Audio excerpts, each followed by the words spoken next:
Magandang araw, class! Magsitayo ang lahat para sa ating panalangin na pangungunahan ni Michael Angelo. Muli, magandang hapon, class! Amen. Muli, magandang hapon, class! Ating nagagalakunin kayong makita. Ngunit bago kayo magsiupo, maaaring pakipulot muna ang mga kalat na nakikita ninyo sa ilalim ng inyong upuan at pakiayos ang hanay ng inyong mga upuan. Maraming salamat, maaari na kayong umupo. Handa na ba ang lahat?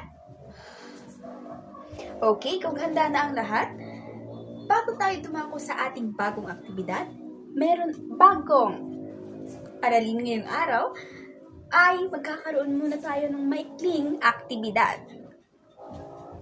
Ngayon, pinamagatan kong itong piliin mo ako.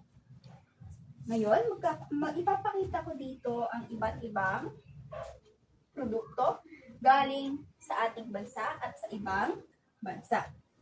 So, tingin nyo, class. Ano ang pipiliin ninyo? Ang Hershey ba ng ibang bansa o Goya ng Pilipinas? Okay. Ilan ang nag-Hershey? Madami-dami din. Ilan naman ang favorite ang Goya? Okay. Bakit ko konti? Ngayon, tumako naman tayo sa next naman na product. Ang Jin Ramen at ang Lucky Me Pansit Canton. Sino ang may gusto sa inyo ng ramen? Magtaas lang ng kamay. Mahusay. Marami ang may gusto na mga ramen. Sa Pansit Canton kaya? Wow, mas maraming taas sa ramen. Ngayon, next product naman. Ang Lux ba o ang Silka Papaya? Sino ang sa Silka? Okay. Madami. Sino naman sa Lux? Sino gumagamit ng sa Lux? Madami din. Halos pantay. Ngayon, class. Tingin nyo sa ginawa natin aktibidad o sa pagpipili ninyo. Meron ba kayong napansin sa ating aktibidad?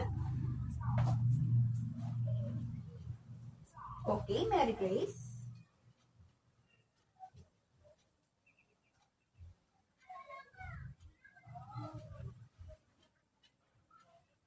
Ito ay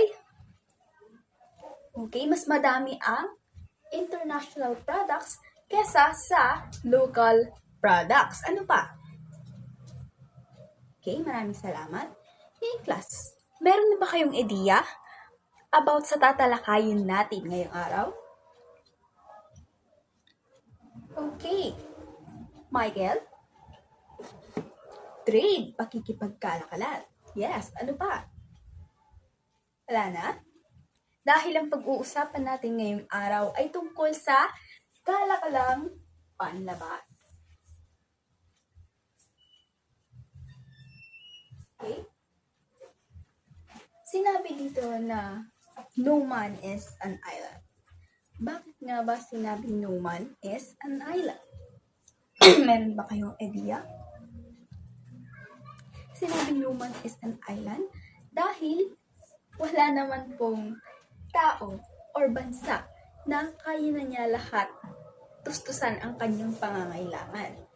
Class, diba, as a tao, hindi naman tayo nabubuhay ng mag-isa lang. Nabubuhay tayo through pakikipag-communicate. Diba? Paano tayo bibili ng pangangailangan natin na wala sa atin kung wala tayong communication? Naiintindihan ba? Okay. Next. Kalakalang panlabas. Ito ay tumutukoy sa pagkikipagkalakalan ng isang bansa. So, dito is nakikipagkalakalan tayo sa ibang bansa. Bakit nga ba tayo nakikipagkalakalan sa ibang bansa? Dahil, yes, Mary Grace. Okay, dahil wala po tayo ng mga iba na meron sa ibang bansa. meron tayong sa Pilipinas na wala sa ibang bansa. Okay? Okay. Next, pumunta naman tayo sa absolute advantage. Okay. Pinanukala ni Adam Smith, ito ay kaalinsabay ng pagkalathala ng kanyang aklat na Inquiry into the Nature and Causes of the Wealth of Nations noong 1176. So, sino na nga ulit ang may naglathala ng aklat na Inquiry into the Nature and Causes of the Wealth of Nations noong 76? Okay, Casey. Mahusay si Adam Smith. Next naman tayo is comparative advantage. Isang bansa ay may comparative advantage sa paggawa ng isang bagay o serbisyo kapag kaya niyang gawin ang produkto o serbisyo ng mas efficient kumpara sa ibang uring produkto, serbisyo sa larangan ng kanyang paghahambing sa ibang bansa. Tinatawag ng comparative advantage ang isang bansa kung mas magaling siyang gumawa kaysa sa ibang bansa. Next naman ay meron tayong import at export. Meron na ba kayong idea about sa import at export? Okay. Sherwin? Okay. Ang export class. Yes, very good. Ang export daw, sabi ni Sherwin, ay ito yung naglalabas ng mga products. At ang import naman ay nagpapasok ng mga products. So, ito tayo sa export. So, example na lang inang ina-export class ay mga bigas, langis, ano pa? Mga nyog, ganon. Mga agriculture. Kasi, ano tayo sa agriculture, di ba? Ang ini-import naman natin is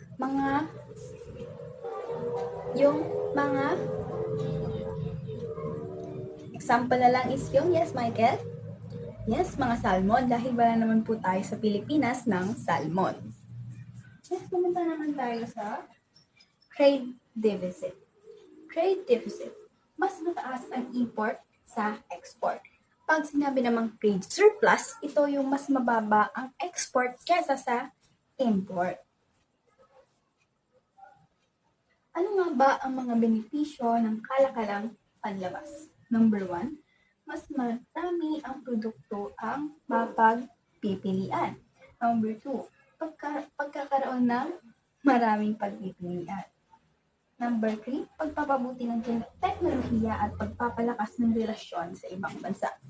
Dahil sa pagkalakalan natin, class, ay nakikipagkaibigan na rin tayo or mas marami kayong source na nakukuha. Okay? Ngayon naman, next tayo sa mga hamon ng kalakalang panlabas. Una ay nagiging palaasa ang mga mamamayan sa produktong imported. So, mas gusto na natin yung mga imported na gamit kasi sinasabi nga ng iba, cloud chaser.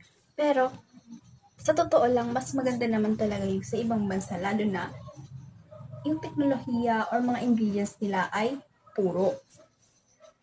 Pangalawa, hindi nalilina ang pagkamalikhain ng mga mamayan dahil maasa lamang sila sa mga produktong nagawa sa ibang bansa. So, hindi nabibigyan pansin yung mga manggagawa natin dito sa Pilipinas dahil nga mas kinikilala natin yung ibang bansa. At pangatlo, pagkawala ng sarili, pagkakilala ng buong ipasok ng gayuhang kultura sa lipunan. So, mas kinikilala natin yung sa ibang bansa, tulad ng mga sa Korean, di ba? Dahil doon is, hindi na natin kinikilala or hindi na natin mas binibili yung local products. Naintindihan ba? Okay? Ano na nga ulit ang import? Mahusay. Ano na nga ulit ang export? Yes, mahusay. At sino na nga ulit ang naglakdahala ng inquiry? Okay, very good. Si Adam Smith. Palakpakan naman ninyo ang inyong mga sarili. Okay. maglabas kayo ng 1/4 sheet of paper para sa inyong quiz.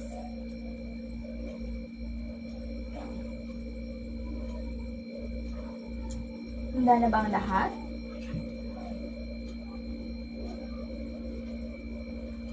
Handa na ba? Okay, number 1. Ito ang panuto.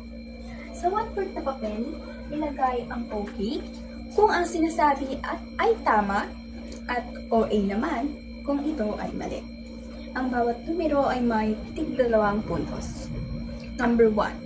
Ang importasyon ay pagbili ng mga kalakal mula sa ibang bansa. Number 1. Ang importasyon ay pagbili ng mga kalakal mula sa ibang bansa. Number 2. Ang eksportasyon ay benta ng kalakal sa ibang bansa. Number 3. Isa sa dahilan ng kalakalang panlabas ay pagpapabuti ng ekonomiya. Number 4. Isa sa benepisyo ng kalakalang panlabas ay pagpapabuti ng ekonomiya. At number 5. Isa sa mga hamon ng kalakalang panlabas ay pagkakaroon ng problema sa logistika. Okay, pass your paper in 1, 2, 3, 4, 5. Okay? Okay na ba? Dito na ba ang lahat? Okay, ngayon tumayo kayong lahat. Goodbye, class.